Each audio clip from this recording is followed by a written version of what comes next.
Bismillahirrahmanirrahim. La louange est à Dieu, le créateur du monde, celui qui existe sans début, sans fin, sans endroit, sans comment et ne dépend pas du temps. Absolument rien ne ressemble à Allah et il est celui qui entend et qui voit. Quoi que tu puisses imaginer, Dieu en est différent et que l'élévation en degrés et la préservation de sa communauté de ce qu'il craint pour elle soit accordée à notre maître Muhammad al-Amin, l'honnête, celui qui a appelé à la religion de vérité, l'islam, la religion de tous les prophètes, du premier Adam au dernier Muhammad sallallahu alayhi wa sallam. Esclaves de Dieu, je vous recommande et je me recommande à moi-même de faire preuve de piété à l'égard de Dieu, Al-Azim. Craignez donc votre Seigneur, Allah. Évoquez la parole de Dieu dans le Coran, dans la sourate Al-Baqarah, au verset 281 qui signifie « Craignez un jour dans lequel vous reviendrez à la vie pour le jugement de Dieu. Puis chaque âme sera rétribuée pour ce qu'elle aura acquis et les gens ne subiront aucune injustice. » Allah Ta'ala dit dans le Coran, dans la sourate Al-Isra, au verset 59, ce qui signifie « Et nous n'envoyons de signes que pour vous faire peur. » Les signes de la menace de Dieu Ta'ala apparaissent et se succèdent les uns aux autres, surtout les éclipses, les éruptions volcaniques, les tsunamis, les tremblements de terre et les secousses sismiques. Pourtant, les épreuves que Dieu nous évite sont beaucoup plus nombreuses que ceux par quoi nous sommes éprouvés. La confirmation de cela réside dans la parole de Dieu Ta'ala, dans Surat Al-Baqarah,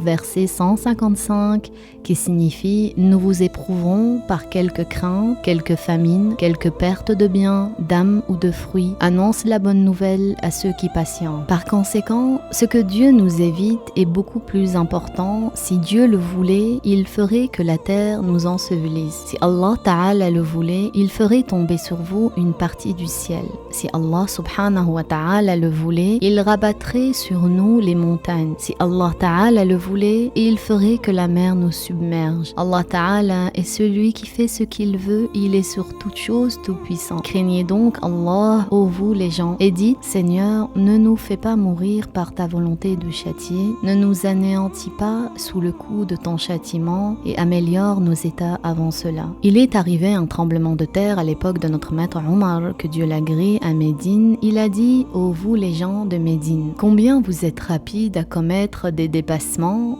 Par Dieu, s'il y a un nouveau tremblement, je vous quitterai, je ne resterai pas parmi vous. C'est-à-dire qu'il craignait qu'il lui arrive une part de la punition générale qui pourrait s'abattre à cause des péchés des gens. Allah Ta'ala dit dans la sourate Al-Anfal, au verset 25, ce qui signifie « Craignez une épreuve qui n'atteindra pas exclusivement ceux qui ont été injustes, et sachez que Dieu est celui qui fait subir un châtiment terrible. » Quand l'épreuve est généralisée, tout le monde sera anéanti. Sauf que pour les croyants, l'épreuve sera une purification des péchés, tandis que pour les pervers, ce sera une punition. Dans ce cadre, il convient à chacun d'entre nous de se questionner lui-même. Qu'est-ce que j'ai accompli durant mon bas monde pour mon au-delà? Et comment s'écoulent les jours et les nuits de ma vie? Et combien de fois ai-je transgressé à mes dépens? Et combien de fois ai-je retardé le repentir? Ne vais-je pas réfléchir et méditer à propos de ma situation? D'autant plus que sont apparus des signes qui impliquent que chacun d'entre nous ne se remette en question et s'astreigne à la droiture.